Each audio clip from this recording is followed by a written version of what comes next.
Agar kalian jauh lebih mengetahui isi daripada channel ini, jangan di skip dan tonton sampai habis.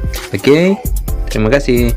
Baik, selamat pagi anak-anak sekalian. Apa kabar kalian? Dan Pak Guru harap kalian semua dalam keadaan sehat walafiat, tidak kekurangan suatu apapun ya anak-anak ya. Nah, pada kali ini anak-anak kita masih ada di tema 2, menyayangi tumbuhan dan hewan. Masih ada pada subtema pertama, manfaat tumbuhan bagi kehidupan manusia, dan kita masuk pada pembelajaran keempat. Nah, pada pembelajaran keempat ini, muatan pelajaran kita adalah muatan bahasa Indonesia dan muatan PPKN. Oke, siapkan diri kalian ya anak-anak ya, karena kita akan menyimak materi yang ada di layar HP atau laptop kalian. Oke, anak-anak ya.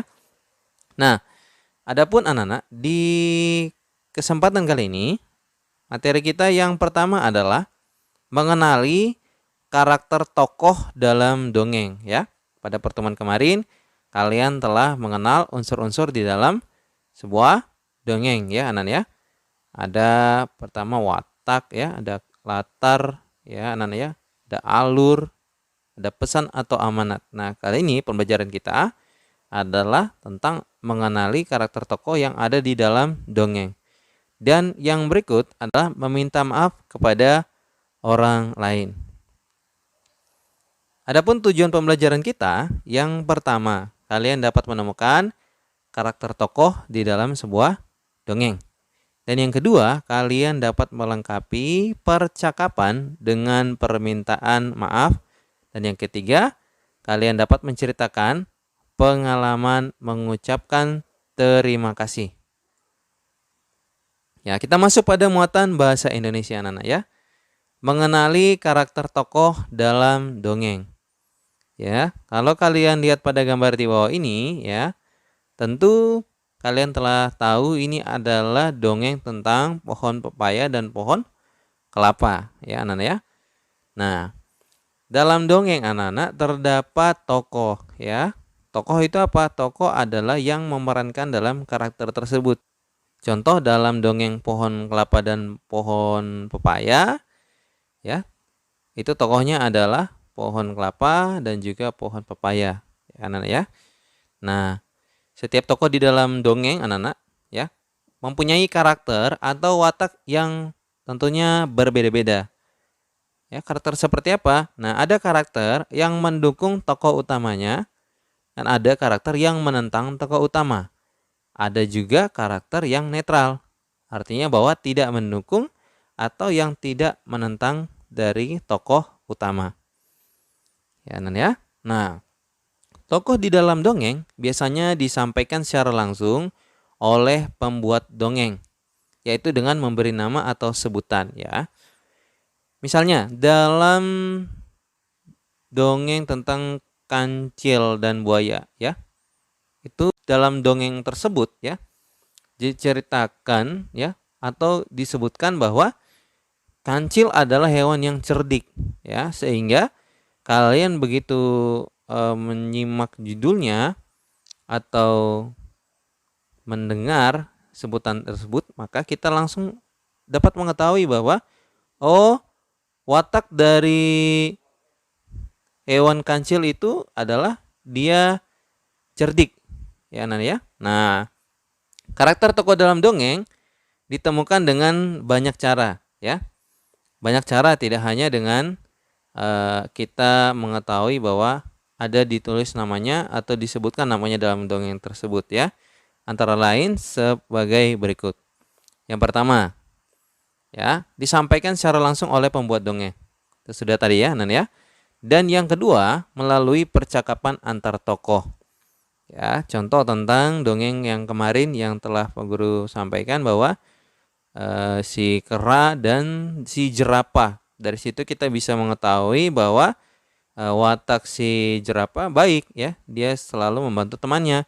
Dan watak daripada si hewan monyet adalah dia rakus ya, dan tidak mau berbagi kepada teman atau tidak mau juga mendengar nasihat daripada temannya, serakah ya.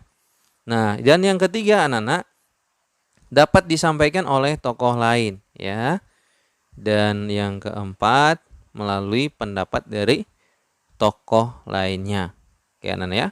Jadi, untuk menemukan watak atau karakter dari sebuah tokoh dalam dongeng, anak-anak, dapat disampaikan secara langsung oleh pembuat dongengnya, ya. Dapat kita temui melalui percakapan antar tokoh di dalam dongeng tersebut, dapat disampaikan oleh tokoh lain, ya. Tokoh lain contohnya ada kancil, ada buaya, ada kelinci. Kelinci yang menyampaikan bahwa kancil itu hewannya baik dan sebagainya, ya nanti ya. Dan yang berikut adalah melalui pendapat tokoh lain. Nah, anak-anak, untuk lebih lanjut kalian memahami materi yang Pak Guru sampaikan adalah bacalah dongeng ini. Ya, Pak Guru akan bacakan. Nanti filenya Pak Guru akan bagikan kepada kalian ya anak-anak ya. Nah, bunga melati yang baik hati. Di taman bunga kerajaan tumbuh berbagai macam tanaman bunga yang bunganya sangat indah. Para putri senang sekali memandang dan menciumi bunga melati. Hal ini menimbulkan kecemburuan dari bunga-bunga yang lain.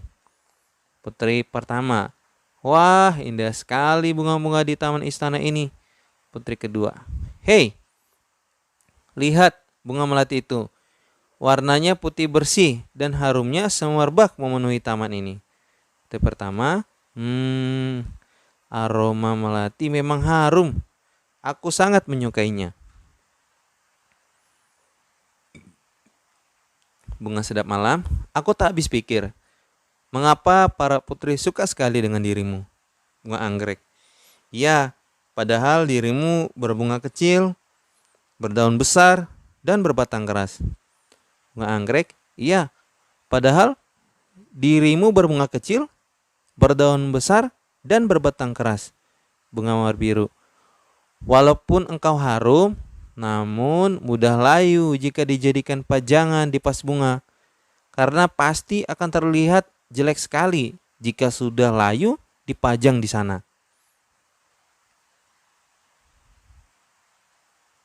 Bunga melati hanya diam dan tetap tersenyum. Senyumnya yang manis membuat keharuman dirinya semakin merebak. Udara di taman bunga kerajaan bertambah wangi dan bertambah banyak kumbang yang datang. Kedatangan para kumbang yang bertambah banyak membuat semua bunga di taman bunga kerajaan menjadi senang. Mereka pun sibuk menyapa para kumbang dan mempersilahkan menghisap sari madu yang ada pada setiap bunganya. Para bunga tentu tidak akan bisa berbunga lagi jika tidak ada kumbang yang datang dan menghisap sari madu mereka. Bunga sedap malam dan bunga yang lainnya kini telah mengerti kenapa bunga melati sangat wangi sekali. Bunga-bunga yang lain meminta maaf kepada bunga melati atas perasaan cemburu mereka. Kini mereka mengakui bahwa keberadaan bunga melati itu justru harus disyukuri. Bunga sedap malam. Ternyata aroma harummu mengundang para kumbang datang. Tanpa dirimu, taman ini akan sepi dari kumbang-kumbang. Maafkan aku melati, bunga anggrek. Aku juga mau minta maaf melati. Selama ini aku iri padamu. Ternyata keberadaanmu sangat bermanfaat untuk kami. Bunga mawar biru. Selama ini aku juga berburuk sangka padamu melati. Aku minta maaf ya, bunga melati. Aku sudah memaafkan kalian, teman-teman. Sekarang kita bisa berteman tanpa ada prasangka buruk. Dari situs www.dongenganak.net. Ya, penugasan untuk kalian anak-anak ya. Setelah kalian membaca itu, maka tulislah 4 tokoh yang ada pada dongeng beserta dengan karakternya. Ya. Kalian tulis tokohnya, lalu tuliskan karakternya. Oke, Nan ya, udah ya Nan ya. Ya, kita masuk pada muatan pelajaran PPKN. Meminta maaf kepada orang lain. Nah, kalian tahu anak-anak pada gambar ini ada Pak Guru tampilkan adalah tumbuhan bunga ya, yang mana di sekitar kita atau bahkan di rumah kalian ya tentu ada tumbuhan ini. Nah, ya, karena apa?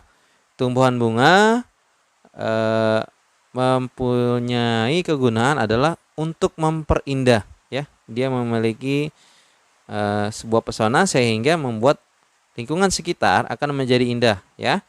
Nah, di rumah Dayu ya, ada banyak bunga yang ditanam di dalam pot.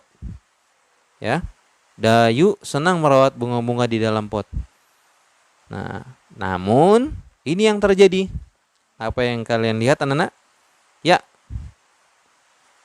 Suatu hari Dayu dia sedang merasa bingung ya.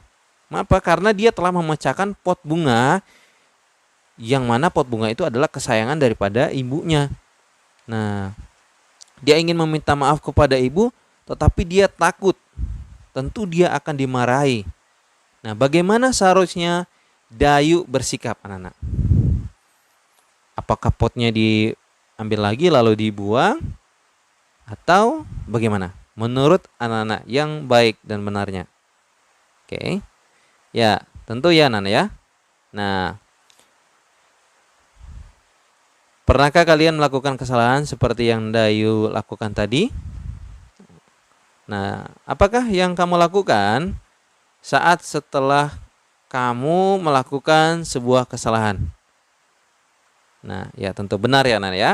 Ketika kita melakukan kesalahan, sebaiknya kalian meminta maaf, ya. Mengapa Pak Guru katakan seperti ini? Karena dengan kalian meminta maaf, ya, kalian akan merasa lega, ya, sehingga hubungan dengan orang lain akan tetap baik. Nah, untuk meminta maaf diperlukan keberanian, ya. Anak-anak pemberani, ya, akan meminta maaf jika telah melakukan kesalahan, ya. Sebagai anak-anak yang pemberani harus mau untuk meminta maaf apabila kamu melakukan sebuah kesalahan. Dan kamu harus mengucapkannya dengan perasaan yang tulus dan ikhlas, ya. Nah, kalau kita meminta maaf juga anak-anak, ya, jangan hanya diucapkan sepintas lalu, namun harus diucapkan dengan bersungguh-sungguh, ya. Dan niat baik untuk tidak melakukannya lagi. Oke, Nan ya. Nah, meminta maaf merupakan salah satu sifat terpuji yang sesuai dengan pengamalan sila kedua Pancasila, yaitu apa? Kemanusiaan yang adil dan beradab. Oke, Nan ya. Nah, jadi bersikaplah seperti Dayu dalam keseharian kalian. Pada pembelajaran lalu kalian telah belajar cara mengucapkan berterima kasih kepada orang, ya. Dan kali ini kita belajar dari materi ini adalah tentang cara kalian meminta maaf, ya. Oke, anak-anak ya. Pak Guru harap dalam keseharian kalian, jika kalian berbuat suatu kesalahan, beranilah untuk meminta maaf, ya. Dan usahakan jangan mengulangnya kembali. Supaya apa?